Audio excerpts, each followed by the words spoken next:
दोस्तों, G7 की शुरुआत 1975 में हुई। तब इसके 6 सदस्य थे और इसका नाम था G6।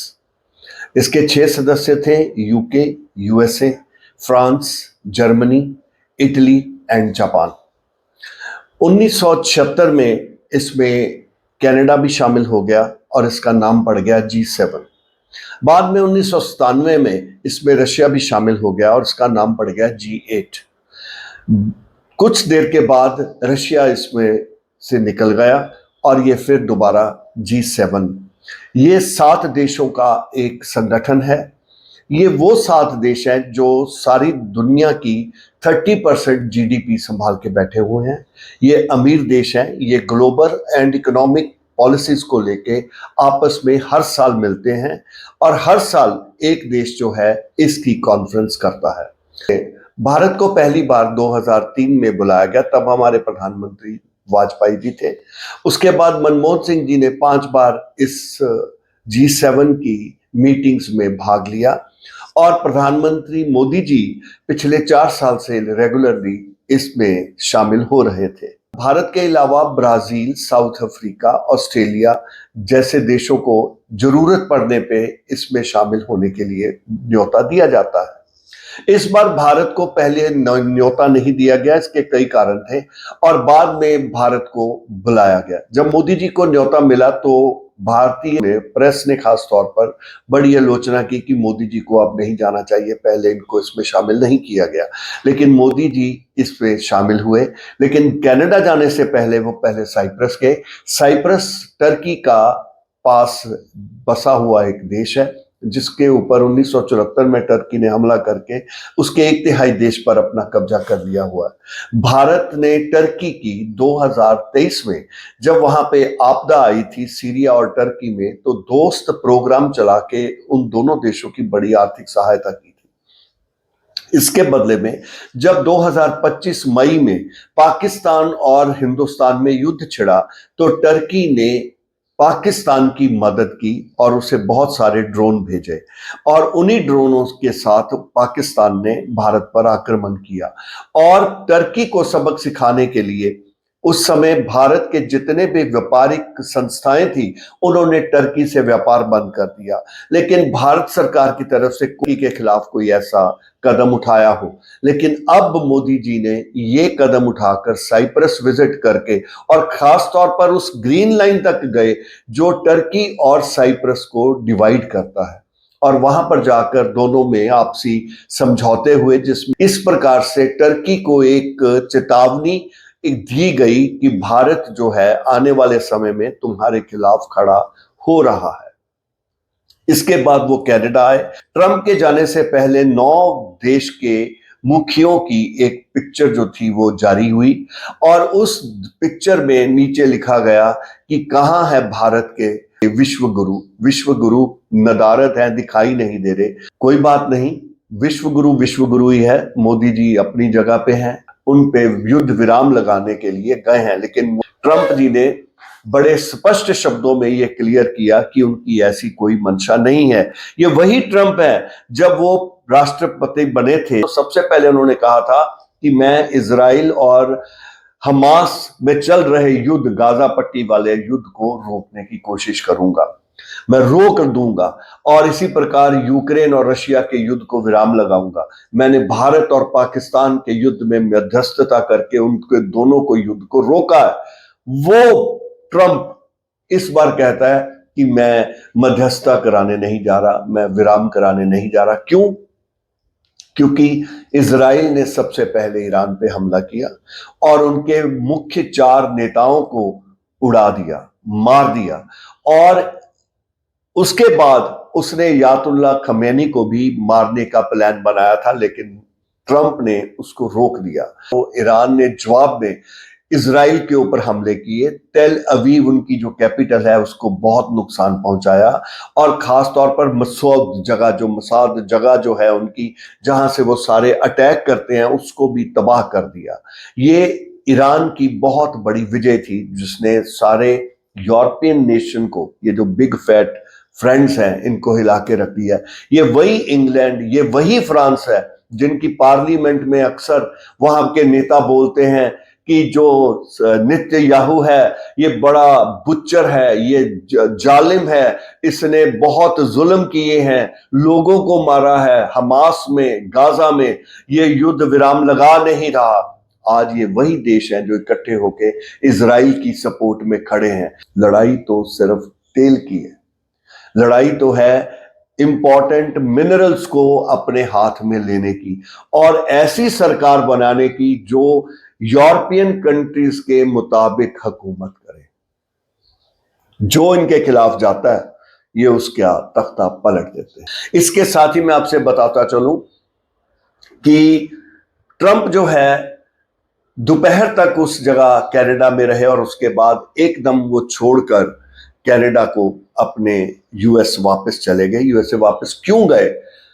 वहां पे फ्रांस के मैकेनरो ने कहा कि ये जा रहे हैं क्योंकि ये युद्ध विराम लगाने जा रहे हैं, क्योंकि मिडल ईस्ट में इस समय युद्ध चल रहा है इजराइल और ईरान के बीच में। तो ट्रंप ने एकदम जवाब दिया, नहीं नहीं, मैं वैसे ही कोई और काम के लिए जा रहा हूं, मैं युद्ध विराम की बात अब नहीं करने जा रहा हूं।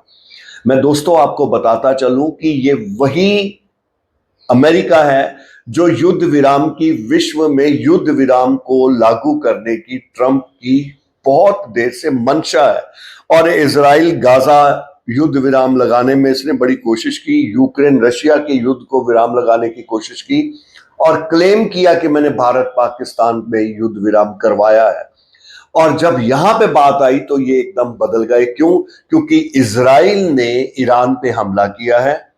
इजराइल ये यूरोपियन देशों का आप दत्तक पुत्र समझ सकते हो, ये दत्तक पुत्र है, इसको वो छोड़ नहीं सकते। और सारे मिडल ईस्ट के ऊपर उनको दबाव में रखने के लिए इजराइल की स्थापना की गई थी। और ये 1950 के दशक में जब इसकी स्थापना की गई तब से ये वो काम करता रहा है। इजराइल के बारे में मैं बताता चलूं कि इसने सद्दाम हुसैन का तख्ता पलटने में बहुत बड़ा रोल निभाया था। 1998 में पहले तो ईरान इराक वॉर करवाई, क्योंकि इराक बड़ा स्ट्रांग हो चुका था, उसने कुवैत पर कब्जा कर लिया था। कुवैत से जीतने के लिए इजराइल ने इराक पर हमला किया और वहां पे सत्ता पलटी और सद्दाम हुसैन पकड़े गए। 2003 में पकड़ा गया, 2006 में उसे फांसी लगा दी गई और इस प्रकार तानाशाह जो सरकार थी इराक में उसको खत्म कर दिया गया। अयातुल्ला खमेनी जो 80 के दशक में 1975 के बाद लाए गए ईरान में, वो भी अमेरिकन और इंग्लैंड द्वारा ही वहां पे स्थापित किया गया। उससे पहले शाह ऑफ ईरान की हुकूमत थी। शाह ऑफ ईरान के समय ईरान जो था वो बहुत तरक्की कर रहा था, लेकिन ये वेस्टर्न कंट्रीज की, यूरोपियन कंट्रीज के दिमाग में बैठा हुआ है अभी किसी भी कंट्री को आगे नहीं बढ़ने देना, क्योंकि वो व्यापार में बड़े प्रोग्रेस करे तो ठीक है, लेकिन कहीं हथियारों में आगे जाने की कोशिश करे तो वो कतई बर्दाश्त नहीं करते। और उन्होंने ईरान की तख्ता पलट की और उस समय उन्होंने अयातुल्ला खुमैनी को लाके बिठाया। 10 साल के बाद अयातुल्ला खुमैनी की मृत्यु के बाद तब से खमेनी जो है वो यहाँ पे बैठे हुए हैं। पिछले 30 साल से वो यहाँ पे विराजमान है। ट्रंप ने इनको सरेआम धमकी दी कि तुम सरेंडर कर दो।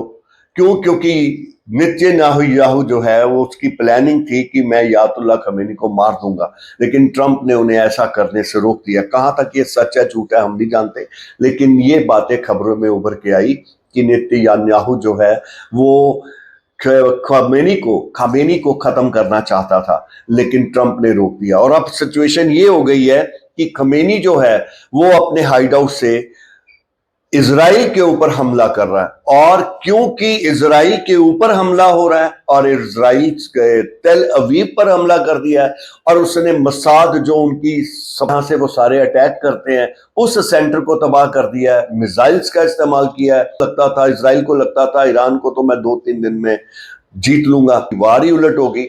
ट्रंप को अब ये समझ नहीं आ रही वो क्या कहे।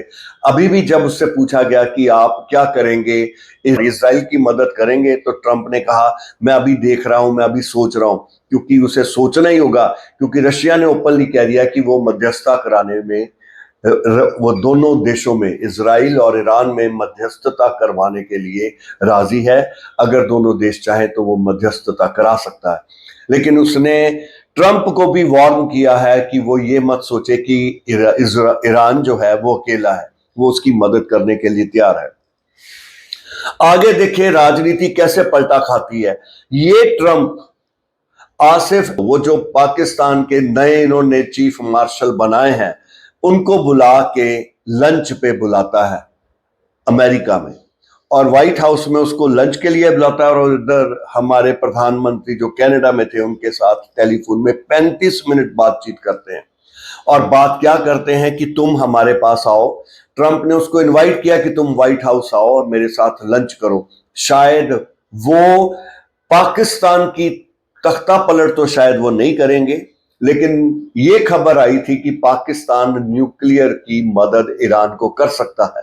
90 किलोमीटर का बॉर्डर ईरान और पाकिस्तान आपस में साझा करते हैं, और इस समय अमेरिका को डर है कि कहीं न्यूक्लियर वेपन जो है पाकिस्तान ईरान को ना दे दे, या उसकी मदद में कहीं चला ना दे इजराइल पे।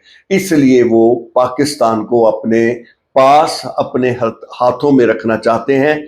इसीलिए उन्होंने उसको वहां पे, चीफ मार्शल को वहां पे बुलाया, और वो चाहते थे कि मोदी जी भी वहां पे आ जाएं। लेकिन हमारे प्रधानमंत्री हैं मोदी जी, उन्होंने ये बात स्वीकार नहीं की। भारत बड़ी धीरे धीरे अपनी ताकत अमेरिका को दर्शाने की कोशिश कर रहा था। यही भारत जो आज से 1 महीना पहले ऐसे दिखाई देता था, जिसके बारे में सुब्रमण्यम स्वामी ने कहा था, मोदी तो ट्रंप के पास मेमना बन के बैठा है। वक्त वक्त की बात है, वो मेमना नहीं है, वो शेर है, और शेर बन के वो दिखा रहा है वक्त आने पे, क्योंकि ये वर्ल्ड पॉलिटिक्स है, ये घरेलू पॉलिटिक्स नहीं। जब चाहे जो मर्जी बोल दिया, कोई हमें पूछने वाला तो है नहीं। तो हम जब चाहें चाहते हैं और कहते भी हैं, जो जो कह सकते हैं हम अपने प्रधानमंत्री और अपने रक्षा मंत्री और हमारे विदेश मंत्री के बारे में हम कहते आए हैं। और हो सकता है, मैं पहले भी कहता था, मैं अब भी कह रहा हूं, जब हम इतना काम करते हैं, विदेश नीति को चलाते हैं, कई बार पॉजिटिव नेगेटिव रिजल्ट आते हैं। अगर युद्ध में जाओगे तो आप भी 2 लगाओगे तो आपको भी 2 लग सकती हैं। ये जरूरी नहीं कि सिर्फ आप ही युद्ध में, आपका ही पलड़ा भारी हो, दुश्मन जो है सिर्फ आपकी मार खाता रहे। ऐसा नहीं होता। और कभी दुश्मन को इतना कमजोर मत आंको, क्योंकि बाद में आपको पता चलेगा। यूक्रेन और रशिया की लड़ाई में लगता था हफ्तों की होगी, फिर महीनों की होगी, अब तो सालों में बदल गई। और इसी तरह हमास पैलेस्टीन इजराइल का युद्ध गाजा पट्टी पे आके अभी तक पिछले 3 साल से चल रहा है, खत्म नहीं हुआ। चाहे दोस्तों, हमारा देश जो है, ये भारत एक महान देश है, और हमारी खुशकिस्मती है कि हमें हमेशा ही अच्छे नेता मिले। आज ईरान से 110 विद्यार्थियों को लेकर जहाज वापस हिंदुस्तान पहुंचा है। 110 में से 90 श्रीनगर के हैं, मुस्लिम हैं। तो क्या भारत सिर्फ हिंदुओं का है? अब तो ये भी बात छिड़ जाएगी, लो जी हिंदुओं को निकालो, मुसलमानों को। ये नहीं, भारत ही एक धर्मनिरपेक्ष देश है, जिसमें सबसे अधिक मुस्लिम आबादी रहती है। ऊंच नीच होती रहती है, एक दूसरे के खिलाफ हम कीचड़ उछालते रहते हैं, और ये उछलता रहेगा, इसको रोका नहीं जा सकता। लेकिन जो हमारी सोच है भारत की, वो बहुत विशाल है। भारत का हृदय बड़ा विशाल है, और हम खुशकिस्मत हैं कि हमें इस समय बड़े अच्छे नेता मिले हैं, मार्ग प्रदर्शन कर रहे हैं। Thank you so much.